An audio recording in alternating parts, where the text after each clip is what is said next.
नमस्कार दोस्तों, आप सभी का स्वागत है एंडेमी क्लासेस परिवार में। आज हम लोग जीएस प्रैक्टिस सीरीज का नेक्स्ट सेशन डिस्कस करने जा रहे हैं। अगर आप लोगों ने पहले के सेशंस नहीं देखे दोस्तों, उन्हें ज़रूर देख लें।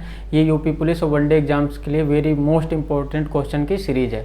चलो दोस्तों चलते हैं क्वेश्चन नंबर 1 से। 1 क्वेश्चन नंबर है, सिविल सेवा बोर्ड का पदेन अध्यक्ष होता है। आपको बताना है सिविल सेवा बोर्ड का पदेन अध्यक्ष कौन होता है। ऑप्शन ए प्रधानमंत्री, ऑप्शन बी राष्ट्रपति, ऑप्शन सी लोकसभा अध्यक्ष, ऑप्शन डी कैबिनेट सचिव। तो दोस्तों इसका राइट आंसर क्या रहेगा? Option D. ठीक है दोस्तों, ऑप्शन डी कैबिनेट सचिव जो दोस्तों लोक सेवा आयोग का अध्यक्ष रहता है। ठीक है दोस्तों, पदेन अध्यक्ष रहता है। पदेन अध्यक्ष का दोस्तों क्या मतलब होता है? पदेन का मतलब होता है जो उस पद पर आएगा दोस्तों वही उसका अध्यक्ष बन जाएगा। बात कर लेते हैं दोस्तों नेक्स्ट क्वेश्चन की। नेक्स्ट क्वेश्चन हमारा है, अरुणा आसिफ अली किस भूमिगत क्रियाकलाप की प्रमुख महिला संगठक थी? आपको बताना है। तो ऑप्शन ए सविनय अवज्ञा आंदोलन, ऑप्शन बी असहयोग आंदोलन, ऑप्शन सी भारत छोड़ो आंदोलन, ऑप्शन डी स्वदेशी आंदोलन। दोस्तों इसका राइट आंसर क्या रहेगा? ऑप्शन सी भारत छोड़ो आंदोलन से दोस्तों अरुणा आसिफ अली संबंधित थी। ठीक है दोस्तों, इन्होंने क्या किया? भूमिगत क्रियाकलापों को दोस्तों यानी कि नेतृत्व किया, क्रियान्वयन किया। ठीक है दोस्तों, बात करें ये आंदोलन कब चलाया गया था दोस्तों? ये चलाया गया था 8 अगस्त 1947 को दोस्तों, यानी कि आंदोलन का प्रस्ताव रखा गया था दोस्तों। 9 अगस्त से ये प्रारंभ हुआ। 9 अगस्त से दोस्तों क्या हुआ? 9 अगस्त से ये प्रारंभ माना जाता है, यानी कि 9 अगस्त से दोस्तों प्रारंभ माना जाता है। ठीक है दोस्तों, ध्यान रखना दोस्तों, 9 अगस्त से प्रारंभ माना जाता है आंदोलन। 8 अगस्त को दोस्तों इसका प्रस्ताव पारित हुआ। प्रस्ताव पारित 9 अगस्त से दोस्तों चालू हुआ। ये कहाँ से दोस्तों प्रस्ताव इसका पारित हुआ? ग्वालियर टैंक मैदान, ग्वालियर टैंक मैदान दोस्तों। ग्वालियर टैंक मैदान से दोस्तों ये प्रस्ताव पारित हुआ। गांधी जी ने अपना भाषण दिया, उसके माध्यम से दोस्तों ये ग्वालियर टैंक मैदान बॉम्बे, ठीक है दोस्तों, वहाँ से ये प्रस्ताव पारित हुआ। गांधी जी ने अपना भाषण दिया, करो या मरो का दोस्तों नारा दिया। उसके बाद दोस्तों उन्हें 9 अगस्त को दोस्तों आंदोलन जोरों शोरों से प्रारंभ हो गया। ठीक है दोस्तों, और जो प्रमुख नेता थे उन्हें गिरफ्तार कर लिया गया। ठीक है, बात करते दोस्तों सविनय अवज्ञा आंदोलन दोस्तों कब से प्रारंभ माना जाता है दोस्तों? दांडी मार्च दोस्तों, दांडी मार्च से दोस्तों सविनय अवज्ञा आंदोलन का प्रारंभ माना जाता है। ये कब से कब तक हुआ था? 12 मार्च से दोस्तों 6 अप्रैल तक दोस्तों ये चला। 12 मार्च से 6 अप्रैल दोस्तों, 6 अप्रैल तक दोस्तों ये चला। 12 मार्च से दोस्तों ये 6 अप्रैल तक चला। ध्यान रखना दोस्तों, 12 मार्च से 6 अप्रैल तक दोस्तों ये आंदोलन चला। ठीक है दोस्तों, 24 दिनों तक था, यानी कि ये आंदोलन नहीं दोस्तों, ये 24 दिनों की यात्रा थी। ये 12 मार्च से दोस्तों 6 अप्रैल तक दोस्तों ये 24 दिनों की यात्रा साबरमती से दोस्तों, कहाँ से दांडी यात्रा शुरू हुई? ध्यान रखना दोस्तों, साबरमती आश्रम से दोस्तों ये यात्रा शुरू होती है। साबरमती से शुरू होती है, उसके बाद दोस्तों कहाँ तक? दांडी तक जाती है। ठीक है दोस्तों, दांडी तक जाती। 24 दिनों की दोस्तों यात्रा थी। वहाँ पे गांधी जी ने 6 अप्रैल को दोस्तों नमक बनाकर दोस्तों इस कानून को उल्लंघन किया। ठीक है, कानूनों का उल्लंघन किया, नमक कानून का दोस्तों। वहीं से सविनय अवज्ञा आंदोलन की शुरुआत मानी जाती है। बात करें दोस्तों असहयोग आंदोलन की। असहयोग आंदोलन दोस्तों 1 अगस्त दोस्तों 1920 से इसका प्रारंभ माना जाता है। ठीक है दोस्तों, 1 अगस्त 1920। और स्वदेशी आंदोलन दोस्तों ये अगस्त दोस्तों 1905 में प्रारंभ हुआ था। ध्यान रखना दोस्तों, अगस्त 1905 में प्रारंभ माना जाता है। ठीक है दोस्तों, बात कर लेते हैं नेक्स्ट क्वेश्चन की। नेक्स्ट क्वेश्चन हमारा है, आपको दोस्तों बताना है खुदाई खिदमतगार नामक स्वयंसेवक संगठन स्थापित किया गया था। दोस्तों बताना है खुदाई खिदमतगार नामक स्वयंसेवक संगठन यानी कि स्थापित किया गया था। किसके द्वारा दोस्तों स्थापित किया गया था? आपको बताना। Option A Abdul Gaffar Khan, option B Mahatma Gandhi, option C Bhimrao Ambedkar, option D Madan Mohan Malviya. तो दोस्तों इसका राइट आंसर क्या रहेगा? ऑप्शन ए अब्दुल गफ्फार खां दोस्तों, इन्होंने खुदाई खिदमतगार नामक संगठन का स्थापना की थी। बात कर लेते हैं दोस्तों इसे लाल कुर्ती आंदोलन भी कहते हैं। लाल कुर्ती आंदोलन भी दोस्तों इसे कहते हैं, लाल कुर्ती आंदोलन।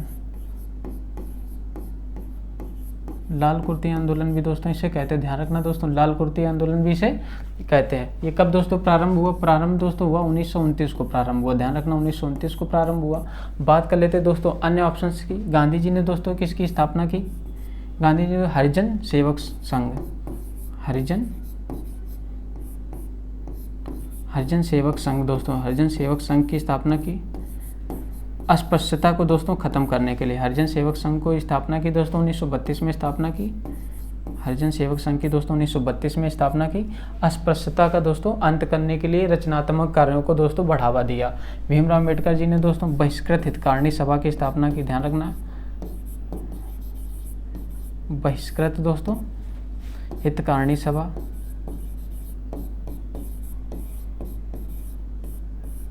बहिष्कृत हितकारिणी सभा की दोस्तों स्थापना की, ध्यान रखना, बहिष्कृत हितकारिणी सभा की स्थापना की। मदन मोहन मालवीय जी ने दोस्तों किसके लिए जानते हैं इन्हें? यानी कि बीएचयू की स्थापना के लिए जानते हैं। बनारस हिंदू विश्वविद्यालय की दोस्तों स्थापना के लिए इन्हें जानते हैं।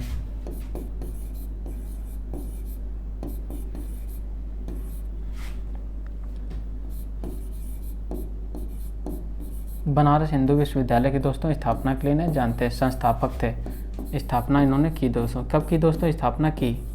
1916 में दोस्तों स्थापना की। ठीक है दोस्तों, 1916 में दोस्तों स्थापना की बनारस हिंदू विश्वविद्यालय, जिसे बीएचयू कहते हैं दोस्तों। ठीक है, बीएचयू की दोस्तों स्थापना की। बात कर लेते हैं दोस्तों नेक्स्ट क्वेश्चन हमारा है, एक वर्ष में स्वराज का नारा गांधी जी ने दिया था। आपको बताना दोस्तों एक वर्ष में स्वराज का नारा, यानी कि एक वर्ष में दोस्तों स्वराज प्राप्त करना, इसका नारा गांधी जी ने किस आंदोलन में दिया था? ऑप्शन ए दांडी मार्च के समय, ऑप्शन बी असहयोग आंदोलन के समय, ऑप्शन सी सविनय अवज्ञा आंदोलन के समय, ऑप्शन डी गोलमेज सम्मेलन के समय। तो दोस्तों इसका राइट आंसर क्या रहेगा? ऑप्शन बी असहयोग आंदोलन के समय। दोस्तों असहयोग आंदोलन के समय गांधी जी ने एक वर्ष का नारा दिया था कि एक वर्ष में दोस्तों स्वराज प्राप्त करेंगे। ठीक है दोस्तों, स्वराज प्राप्त करेंगे एक वर्ष में। इसमें सभी प्रकार से बहिष्कार का आह्वान किया था गांधी जी ने। सभी प्रकार से बहिष्कार का आह्वान गांधी जी ने किया था। आह्वान किया था दोस्तों, आह्वान किया गांधी जी ने सभी प्रकार से दोस्तों बहिष्कार का आह्वान किया। ध्यान रखना दोस्तों, गांधी जी ने सभी प्रकार से दोस्तों इसमें क्या बहिष्कार का आह्वान किया। बात कर लेते हैं दोस्तों, अब बात करें नेक्स्ट ऑप्शन की दोस्तों। नेक्स्ट ऑप्शन यानी कि दांडी मार्च के समय, यानी कि कब चालू किया था दांडी मार्च दोस्तों? 12 मार्च से 6 अप्रैल के बीच चालू किया गया। एपी 6 अप्रैल को दोस्तों चालू किया 1930। ध्यान रखना दोस्तों 6 अप्रैल 1930, दांडी से यानी कि साबरमती से आश्रम से लेकर दांडी के बीच। ठीक है, बात करें दोस्तों असहयोग आंदोलन दोस्तों अभी बात कर लिया। असहयोग आंदोलन दोस्तों 1 अगस्त दोस्तों 1920 को दोस्तों ये प्रारंभ हुआ। ध्यान रखना असहयोग आंदोलन 1 अगस्त 1920 को प्रारंभ हुआ। उसी में दोस्तों एक वर्ष में स्वराज का नारा गांधी जी ने दिया और सभी प्रकार से बहिष्कार का आह्वान किया, जिसमें दोस्तों क्या था, यानी कि स्कूल जाना छोड़ दें, सैनिक अपना कार्य करना छोड़ दें, यानी कि सारे प्रकार से जो भी यानी कि सारे कार्य कर्मचारी दोस्तों हैं अपना काम करना छोड़ दें, ये सारी चीज़ें की गई। बात कर लेते हैं दोस्तों सविनय अवज्ञा आंदोलन। सविनय अवज्ञा आंदोलन दोस्तों कब चलाया गया था दोस्तों? सविनय अवज्ञा आंदोलन दोस्तों दांडी मार्च यात्रा के दौरान दोस्तों 6 अप्रैल को माना जाता है कि 6 अप्रैल को गांधी जी ने नमक कानून तोड़ा, उसके बाद सविनय अवज्ञा आंदोलन की शुरुआत मानी जाती है। ठीक है, बात करें नेक्स्ट क्वेश्चन की। नेक्स्ट क्वेश्चन दोस्तों हमारा है, अहमदाबाद टेक्सटाइल लेबर एसोसिएशन की स्थापना की थी। Option A M.N.. जोशी ने, option B Mahatma Gandhi, option सी लाला लाजपत राय, ऑप्शन डी सत्यभक्त। दोस्तों इसका राइट आंसर रहेगा ऑप्शन बी, महात्मा गांधी जी ने दोस्तों अहमदाबाद टेक्सटाइल लेबर एसोसिएशन की दोस्तों स्थापना की थी। ठीक है, बात कर लेते हैं दोस्तों एम.एन. जोशी ने किसकी स्थापना की थी दोस्तों? इन्होंने ऑल इंडिया आटक की स्थापना की थी दोस्तों। All India trade union Congress की स्थापना की थी। ठीक है दोस्तों, आटक की इन्होंने स्थापना की थी। इसका फुल फॉर्म दोस्तों क्या है? ऑल इंडिया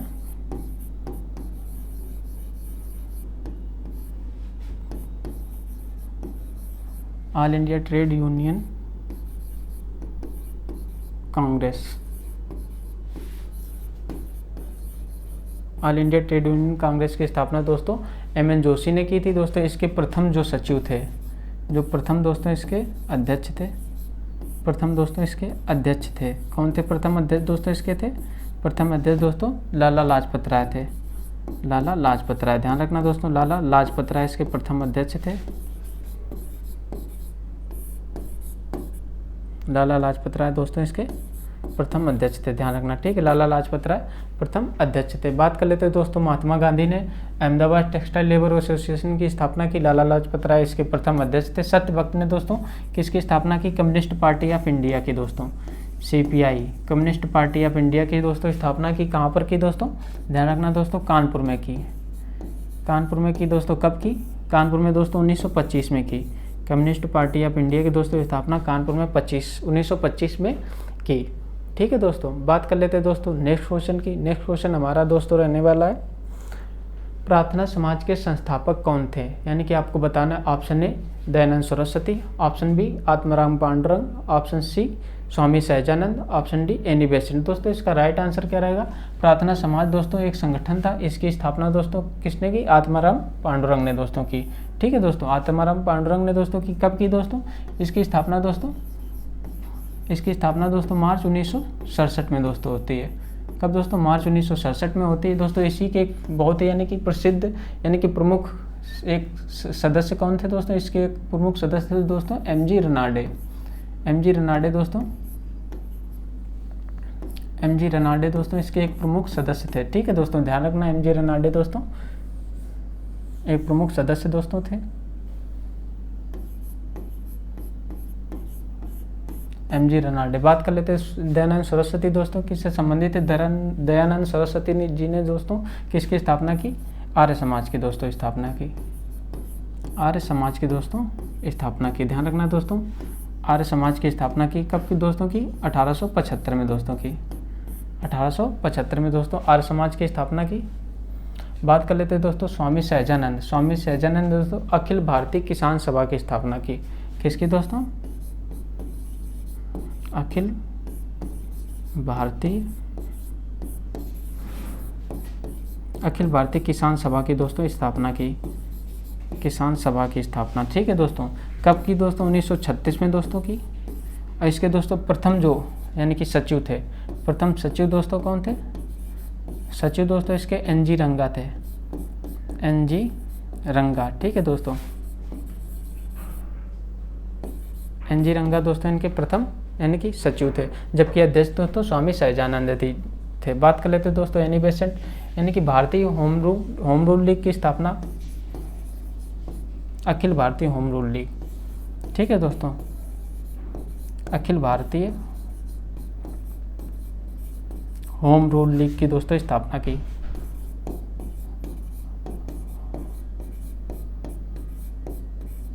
ठीक है दोस्तों, इन्होंने Akhil Bharatiya home rule league की स्थापना की 1900 दोस्तों यानी कि 16-17 में दोस्तों ने यानी कि होम रूल लीग आंदोलन चलाया दोस्तों। किसने किसने चलाया? यानी कि एनी बेसेंट ने और तिलक ने दोस्तों भारत में होम रूल लीग आंदोलन चलाया, होम रूल चलाया। बात करते हैं दोस्तों नेक्स्ट क्वेश्चन की। नेक्स्ट क्वेश्चन हमारे पास है, बीटी बैंगन आपको बताना संबंधित है या किससे संबंधित है। ऑप्शन है बैंगन की कोई नई किस्म है ये, ऑप्शन बी अनुवांशिक रूप से परिवर्तित बैंगन किस्म है, ऑप्शन सी बैंगन की यानी कि एक जंगली प्रजाति है, ऑप्शन डी इनमें से कोई नहीं। तो दोस्तों इसका राइट आंसर क्या रहेगा? ऑप्शन बी अनुवांशिक रूप से परिवर्तित बैंगन की एक किस्म है। ठीक है दोस्तों, ये अनुवांशिक रूप से परिवर्तित बैंगन की एक किस्म है। ठीक है, बैंगन बीटी बैंगन दोस्तों कैसे बीटी जो दोस्तों इसमें एक ये क्या है बैक्टीरिया है, एक ये बीटी जो नाम का है बीटी दोस्तों क्या है, बीटी दोस्तों एक बैक्टीरिया है, बैक्टीरिया बीटी एक क्या है दोस्तों बैक्टीरिया है। ये क्या करता है दोस्तों बीटी क्या है बैक्टीरिया, बैक्टीरिया दोस्तों ये क्या करता है जो भी कीटों का है यानी कि कीटों को दोस्तों यानी कि कीटों को यानी कि नहीं आने देता, फसल में कीटों का नाश करता है, कीटों को नाश करता है, कीटों को दोस्तों नाश करता है यानी कि उसे ख़त्म करता है, कीटों को ख़त्म करता है यानी कि जहरीला बीटी दोस्तों जहरीला बैक्टीरिया है। जो भी कीट होते हैं जो भी फसल को नुकसान पहुंचाने वाले होते हैं उनका दोस्तों ये क्या करता है नाश करता है, कीटों को नाश करता है। ठीक है दोस्तों, कीटों का नाश करता है, इतना दोस्तों।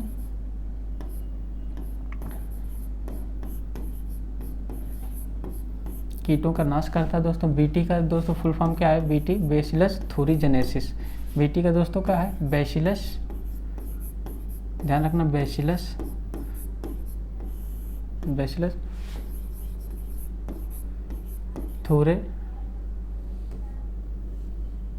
थूरेनजेनेसिस।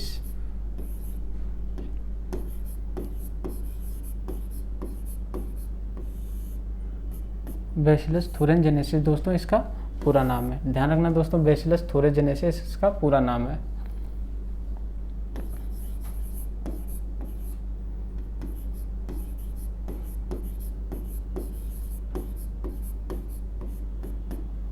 बैसिलस थूरेनजेनेसिस दोस्तों इसका पूरा नाम हो गया। बात कर लेते हैं दोस्तों नेक्स्ट क्वेश्चन की।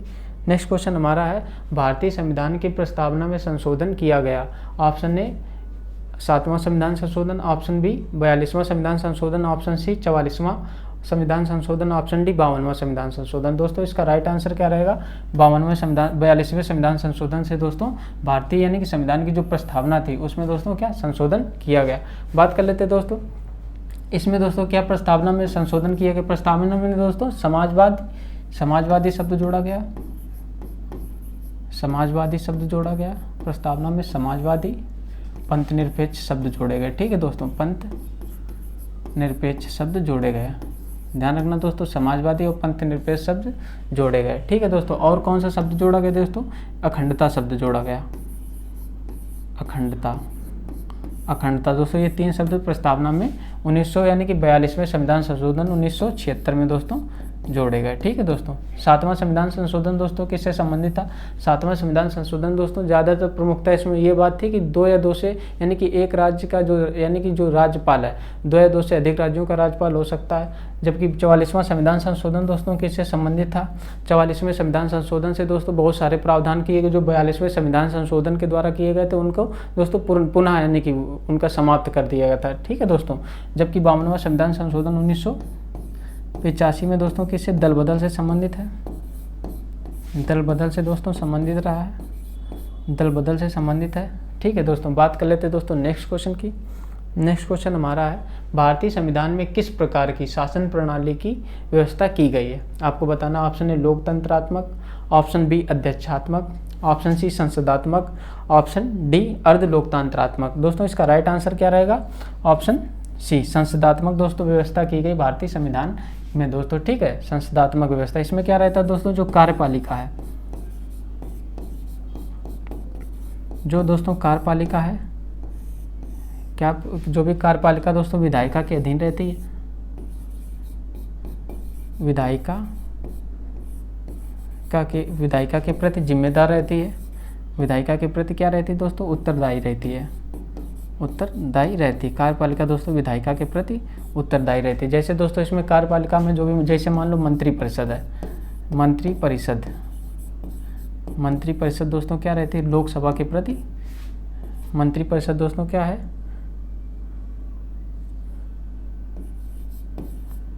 मंत्री परिषद दोस्तों क्या है? लोकसभा के प्रति उत्तरदायी है, लोकसभा के प्रति उत्तरदायी है। ठीक है दोस्तों, मंत्री परिषद क्या है? लोकसभा के प्रति उत्तरदायी है। ध्यान रखना दोस्तों, मंत्री परिषद क्या है? लोकसभा के प्रति उत्तरदायी है। ठीक है दोस्तों, इसी प्रकार से दोस्तों कार्यपालिका विधायिका के प्रति उत्तरदायी दोस्तों किसमें? संसदात्मक व्यवस्था होती है। जबकि दोस्तों अध्याक्षात्मक व्यवस्था की बात कर लेते हैं। अध्याक्षात्मक व्यवस्था में क्या रहता है दोस्तों? यानी कि राष्ट्रपति दोस्तों इसका प्रमुख रहता है, वास्तविक प्रमुख दोस्तों राष्ट्रपति रहता है इसका। इसमें जबकि दोस्तों संसदात्मक व्यवस्था में वास्तविक प्रमुख दोस्तों कौन रहता है? वास्तविक प्रमुख,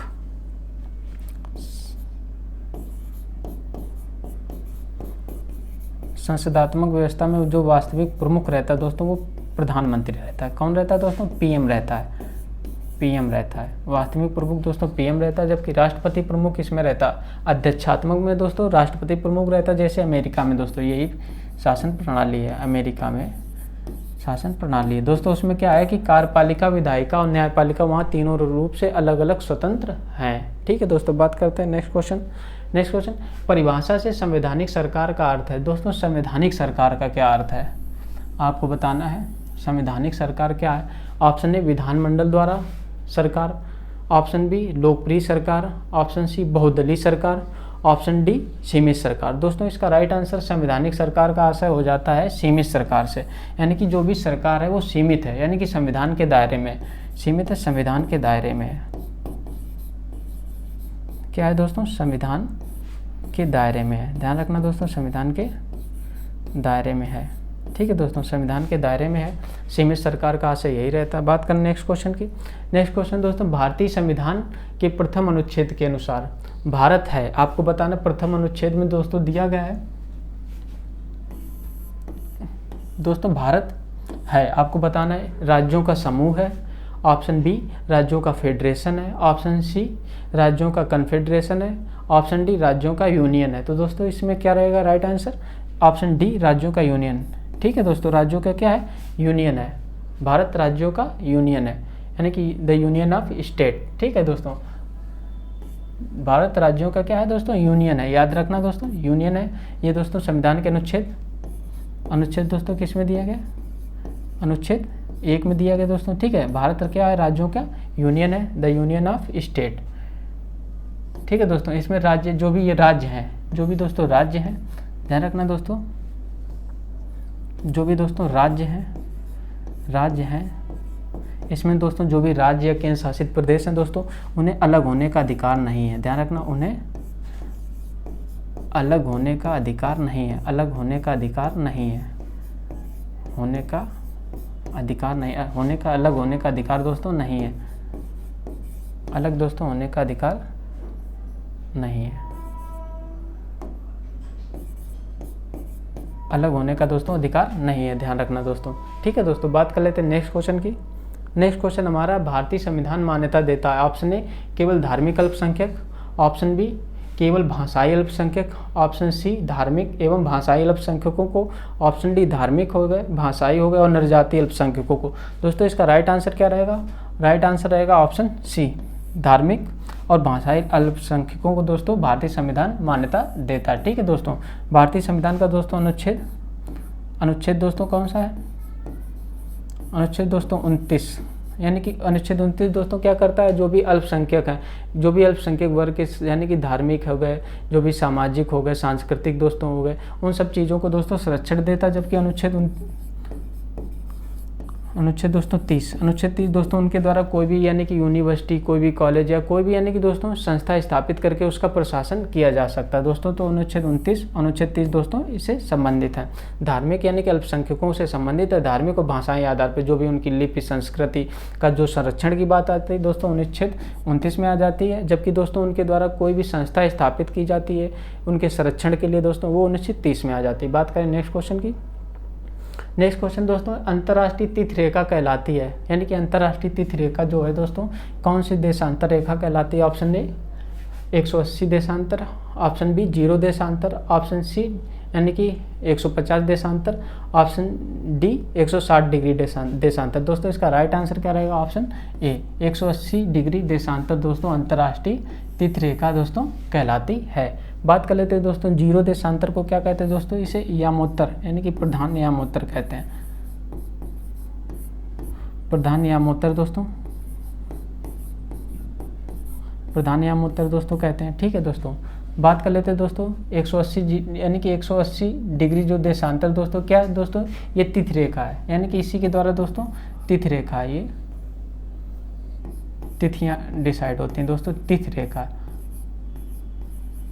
ये तिथि रेखा। जबकि दोस्तों प्रधान यामोत्तर क्या है दोस्तों? ग्रीनविच मीन टाइम से, यानी कि ग्रीनविच से निकलती है, यानी कि इसे जीएमटी लाइन भी कहते हैं, ग्रीनविच मीन टाइम रेखा भी दोस्तों कहते हैं, जीएमटी दोस्तों भी कहते हैं। ये कहाँ से जीएमटी यानी कि ग्रीनविच से निकलती है। ग्रीनविच दोस्तों कहाँ? ग्रीनविच से दोस्तों ये निकलती है, ग्रीनविच से दोस्तों गुजरती है, ग्रीनविच से दोस्तों गुजरती है। ग्रीनविच दोस्तों कहाँ है? ये लंदन में है। कहाँ है दोस्तों? ये लंदन में है। ध्यान रखना दोस्तों, कहाँ है? ये लंदन में। बात कर लेते हैं दोस्तों नेक्स्ट क्वेश्चन की। नेक्स्ट क्वेश्चन हमारा है, राष्ट्रीय जलमार्ग 1 कौन सा है? आपको बताना है जो नेशनल यानी कि वाटरवे 1 है दोस्तों, वो कौन सा है? इलाहाबाद से Haldia, option A, option B Sadiya से धुबरी, ऑप्शन सी काकीनाडा से मक्कानम, ऑप्शन डी इनमें से कोई नहीं। तो दोस्तों इसका राइट आंसर क्या रहेगा, ऑप्शन ए। इलाहाबाद से दोस्तों हल्दिया के बीच जो गंगा नदी पर दोस्तों, गंगा नदी पर बना है। ठीक है दोस्तों, गंगा नदी पर बना है। भारत का सबसे बड़ा दोस्तों ये वाटरवे है, भारत का सबसे बड़ा यानी कि नेशनल वाटरवे बना है। ठीक है दोस्तों, नेशनल वाटरवे है, नेशनल वाटरवे दोस्तों भारत का सबसे बड़ा नेशनल वाटरवे है। बात कर लेते हैं दोस्तों सदिया से धुबरी। दोस्तों ये जो है दोस्तों, इसे नेशनल वाटरवे 2 भी दोस्तों कहते हैं। ये ब्रह्मपुत्र नदी पे बना है। ठीक है दोस्तों, किस पे बना है, ब्रह्मपुत्र नदी पर बना है, ब्रह्मपुत्र नदी पर बना है। ठीक है दोस्तों, ध्यान रखना।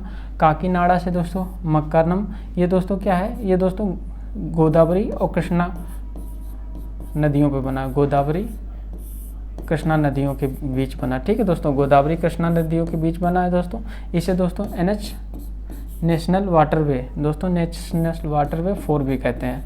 ध्यान रखना दोस्तों, नेशनल वाटरवे 4 भी कहते हैं दोस्तों। ये सबसे बड़ा है, नेशनल वाटरवे दोस्तों 1 सबसे बड़ा है। उसके बाद दोस्तों छोटा कौन है, नेशनल वाटरवे 2। ध्यान रखना दोस्तों। ठीक है दोस्तों, ये सबसे बड़ा है, ये सबसे, उसके बाद दोस्तों दूसरे नंबर पे ये है। बात कर लेते हैं दोस्तों, ये 1620 किलोमीटर लंबा है, 1620 किलोमीटर दोस्तों ये लंबा है। ध्यान रखना दोस्तों। बात कर लेते हैं दोस्तों नेक्स्ट क्वेश्चन की। नेक्स्ट क्वेश्चन हमारा है, साक्षरता दर में किस आयु के व्यक्ति को साक्षर माना जाता है यदि ये किसी भाषा में पढ़ या लिखने के साथ समझ सकता है। यानी कि दोस्तों आपको बताना है साक्षरता दर, जो साक्षरता दर दोस्तों रहती है, यानी कि किस आयु के व्यक्ति को दोस्तों साक्षर माना जाएगा यदि वो दोस्तों किसी भाषा को पढ़ सकता है, ये लिखने में दोस्तों सक्षम है। आपको बताना है लिखने में यानी कि समझ सकता है, लिखने के साथ समझ सकता है। आपको बताना है ऑप्शन ए 5 वर्ष या उससे अधिक का आयु का व्यक्ति, ऑप्शन बी यानी 7 वर्ष या उससे अधिक का आयु का, ऑप्शन सी 10 वर्ष या उससे अधिक, या ऑप्शन डी 15 वर्ष या उससे अधिक। दोस्तों इसका राइट आंसर रहेगा ऑप्शन बी।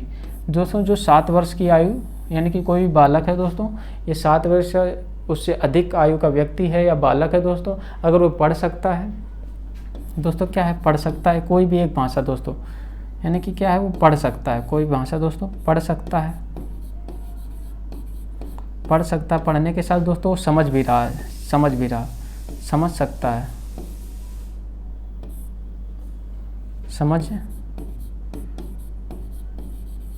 समझ सकता है दोस्तों। देख ठीक है, क्या वो पढ़ भी सकता है, पढ़ने के साथ दोस्तों वो समझ भी सकता है और लिख भी सकता है, लिख सकता है दोस्तों। ठीक है, लिख सकता है,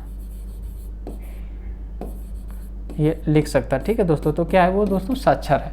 ठीक है दोस्तों, पढ़ सकता है, उसके बाद समझ सकता है, समझने के साथ दोस्तों लिख सकता है, तो दोस्तों क्या है, साक्षर माना जाएगा। ऑप्शन नेक्स्ट दोस्तों क्वेश्चन देखते हैं, भारतीय अर्थतंत्र का स्वरूप है, आपको बताना जो भारतीय अर्थतंत्र है दोस्तों उसका स्वरूप कैसा है। ऑप्शन ए पूंजीवादी स्वरूप है, ऑप्शन बी साम्यवादी स्वरूप है, ऑप्शन सी मिश्रित है, ऑप्शन डी इनमें से कोई नहीं। दोस्तों इसका राइट आंसर रहेगा ऑप्शन सी दोस्तों, मिश्रित समूह, यानी कि भारतीय अर्थव्यवस्था कैसी, मिश्रित अर्थव्यवस्था है, मिश्रित अर्थव्यवस्था दोस्तों है। ध्यान रखना, भारतीय अर्थव्यवस्था दोस्तों मिश्रित अर्थव्यवस्था है। बात करें दोस्तों पूंजीवादी, बात करें दोस्तों मिश्रित अर्थव्यवस्था क्या होती है, मिश्रित अर्थव्यवस्था में दोस्तों पूंजीवादी और साम्यवादी दोस्तों दोनों का, पूंजीवादी ये मिश्रित दोनों का दोस्तों समावेश रहता है दोस्तों, वो मिश्रित अर्थव्यवस्था हो जाती है। ठीक है दोस्तों, मिश्रित अर्थव्यवस्था हो जाती है अगर दोनों का समावेश होता है। ठीक है दोस्तों, जैसे पूंजीवादी में क्या होता है, पूर्णतया पूंजीवादी, यानी कि दोस्तों अगर दोनों का रूप मिल जाए तो दोस्तों दोनों का मिल जाए तो दो मिश्रित बन जाएगी। अगर पूंजीवादी में क्या रहता है दोस्तों, पूरा मार्केट, यानी कि जो दोस्तों अर्थतंत्र, पूंजीवादी दोस्तों वह अर्थतंत्र होता क्या होता है दोस्तों, जिसमें अर्थतंत्र मार्केट, बाजार आधारित रहता है। अर्थव्यवस्था दोस्तों कैसी रहती है, बाजार आधारित, बाहरी सरकार का हस्तक्षेप नहीं रहता, बाजार आधारित, बाजार आधारित रहती, सरकार का हस्तक्षेप नहीं, सरकार का हस्तक्षेप नहीं, सरकार का हस्तक्षेप नहीं रहता। ठीक है दोस्तों, सरकार का हस्तक्षेप इसमें नहीं रहता है। ध्यान रखना दोस्तों, जो पूंजीवादी अर्थव्यवस्था रहती है दोस्तों, उसमें बाजार आधारित अर्थतंत्र रहता है। बाजार ही दोस्तों उसका डिसाइड करता है, यानी कि मांग और आपूर्ति के सिद्धांत पर कार्य करते हैं। ठीक है दोस्तों, उसमें हस्तक्षेप यानी कि हस्तक्षेप सरकार बिल्कुल हस्तक्षेप नहीं करती। जबकि बात करें तो साम्यवादी दोस्तों क्या होती है, जैसे दोस्तों इसमें बहुत सारे यानी कि वेस्टर्न जो भी इकोनॉमी है दोस्तों वो आ जाती है, जैसे यूएसए वगैरह, कनाडा वगैरह की बाजार आधारित अर्थतंत्र। जबकि साम्यवादी अर्थतंत्र में दोस्तों आ जाती है नॉर्थ कोरिया की, जिसमें पूर्णतः सरकार, इसमें क्या रहता है दोस्तों, पूर्णतः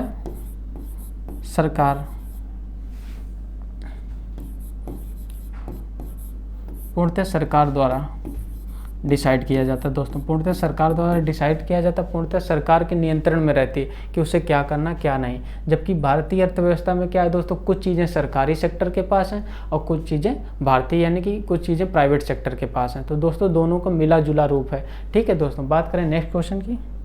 नेक्स्ट क्वेश्चन हमारा है, प्रथम पंचवर्षीय योजना में किसे प्राथमिकता दी गई। आपको बताना जो प्रथम पंचवर्षीय दोस्तों योजना है उसमें दोस्तों किसे प्राथमिकता दी गई, आपको बताना है। ऑप्शन ए कृषि, ऑप्शन बी भारी उद्योग एवं खनिज, ऑप्शन सी अर्थतंत्र को आत्मनिर्भर बनाने हेतु तो कृषि एवं उद्योग दोनों को दिया गया, ऑप्शन डी तीव्रतम एवं समावेशी विकास। दोस्तों तो इसका राइट आंसर क्या रहेगा, ऑप्शन ए, ये दोस्तों कृषि, यानी कि कृषि को दोस्तों प्रथम पंचवर्षीय योजना में प्राथमिकता दी गई। जबकि दोस्तों भारी उद्योग एवं खनिज को दोस्तों द्वितीय पंचवर्षीय योजना है।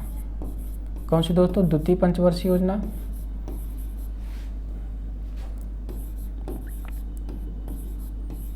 द्वितीय पंचवर्षीय योजना, ठीक है दोस्तों, द्वितीय पंचवर्षीय योजना थी ये योजना। इसे दोस्तों किसने तैयार किया दोस्तों, द्वितीय पंचवर्षीय योजना को पीसी महालनोबिस, ध्यान रखना दोस्तों, पीसी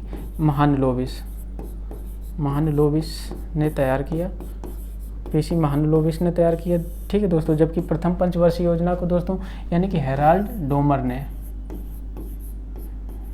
डोमर मॉडल भी कहते हैं। ठीक है दोस्तों, हेराल्ड डोमर मॉडल भी दोस्तों इसे कहते हैं। ध्यान रखना दोस्तों, इसी के आधार पर दोस्तों योजना में कृषि क्षेत्र को बढ़ावा दिया गया था। जबकि दोस्तों बात कर लेते हैं अर्थतंत्र को आत्मनिर्भर बनाने हैं तो दोस्तों कृषि एवं उद्योग को दोस्तों किसमें, तीसरी पंचवर्षीय योजना में, थर्ड पंचवर्षीय योजना में दोस्तों इसे दिया गया था। दोस्तों इसमें बहुत मिले जुले मॉडल थे, इसमें कोई अकेला मॉडल नहीं था, जो मिले जुले थे। पर इसमें जो प्रमुख मॉडल था, एक प्रमुख मॉडल था दोस्तों, उसे ध्यान रखना, सुखमय चक्रवर्ती मॉडल का दोस्तों इस पर प्रभाव पड़ा। ठीक है दोस्तों, बात करें तीव्रतम एवं समावेशी विकास दोस्तों किसे, ये 11वीं पंचवर्षीय योजना से संबंधित था दोस्तों, ध्यान रखना। बात कर लेते दोस्तों नेक्स्ट क्वेश्चन की। नेक्स्ट क्वेश्चन हमारा है, किस समिति में कैलोरी की अलग अलग मात्रा लेने के आधार पर गरीबी निर्धारित की। दोस्तों जो कैलोरी की मात्रा के आधार पर यानी कि गरीबी निर्धारित की कि कैलोरी जितनी लेंगे उसके आधार पे। तो ऑप्शन ए वाई के अलग समिति, ऑप्शन बी लकड़वाला समिति, ऑप्शन सी सुरेश तेंदुलकर समिति, ऑप्शन डी सी रंगराजन समिति। दोस्तों इसका राइट आंसर रहेगा ऑप्शन ए यानी कि वाई के अलग समिति ने दोस्तों कैलोरी के आधार पर निर्धारित किया। कैलोरी के आधार पर दोस्तों निर्धारित किया, कैलोरी के आधार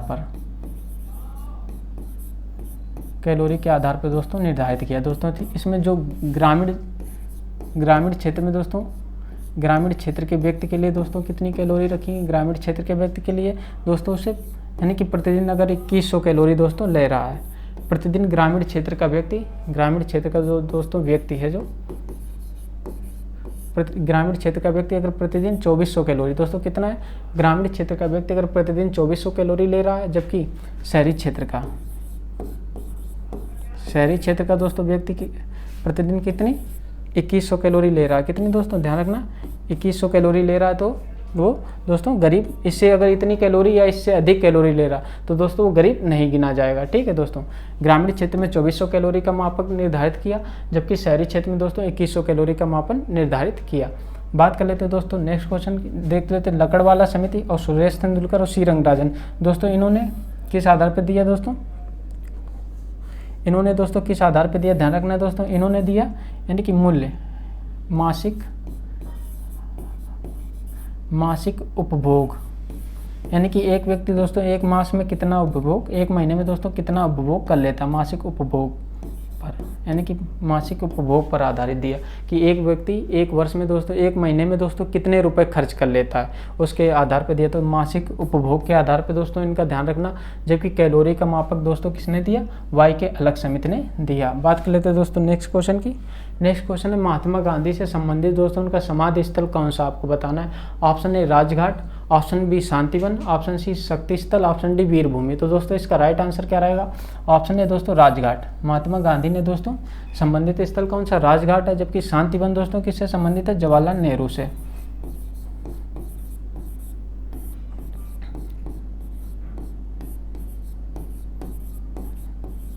जवाहरलाल नेहरू से दोस्तों संबंधित। शक्ति स्थल दोस्तों इंदिरा गांधी से,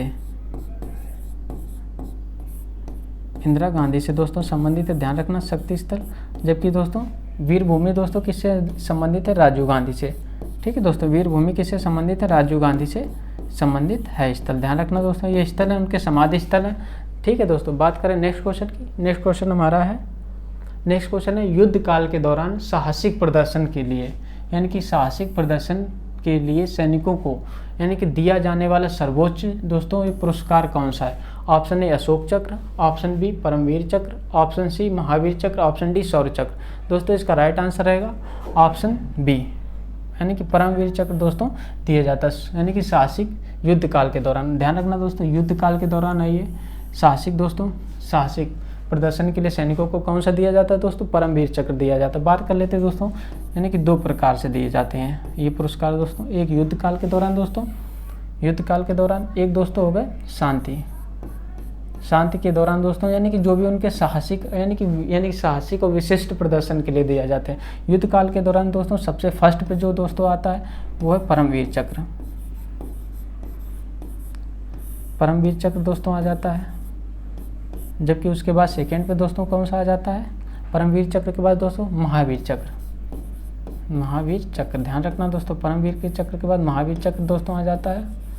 फिर उसके बाद दोस्तों थर्ड नंबर पे आ जाता है, थर्ड नंबर पे दोस्तों आ जाता है वीर चक्र, वीर चक्र। ये दोस्तों चक्र यानी कि ये पुरस्कार तब दिए जाते हैं विशिष्ट और यानी कि विशिष्ट और दोस्तों उत्कृष्ट साहस के लिए दोस्तों दिए जाते हैं। जबकि शांति के दौरान दोस्तों दिए जाने वाला सबसे दोस्तों जो यानी कि सबसे उत्कृष्ट पुरस्कार है दोस्तों अशोक चक्र है। अशोक चक्र दोस्तों सबसे उत्कृष्ट पुरस्कार है।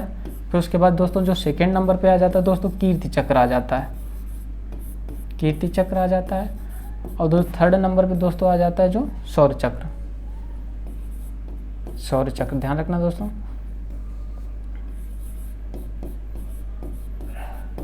शौर्य चक्र आ जाता है। ठीक है दोस्तों, ध्यान रखना शौर्य चक्र आ जाता है। इसकी स्थापना दोस्तों कब हुई, स्थापना दोस्तों इसकी हुई थी 1952 में। ठीक है, स्थापना 1952 में। इसकी स्थापना दोस्तों ध्यान रखना दोस्तों, स्थापना दोस्तों इसकी हुई थी 1950 में, 26 जनवरी 1950 में। इसकी स्थापना दोस्तों 1950 में, ध्यान रखना 1950 में, इतना ध्यान रखना। 26 जनवरी 1950 को दोस्तों हुई थी स्थापना। और लागू दोनों दोस्तों कब से हुए, लागू दोस्तों दोनों के दोनों दोस्तों 15 अगस्त 1947 से लागू माने गए। ठीक है, 1947 से लागू माने गए। लागू दोस्तों दोनों 15 अगस्त 1947 से माने गए। ठीक है, बात कर लिए दोस्तों, नेक्स्ट क्वेश्चन देखते हैं। आज के लिए दोस्तों बस इतना ही। अगर वीडियो अच्छी लगी हो तो चैनल को सब्सक्राइब करें, लाइक करें। जय हिंद।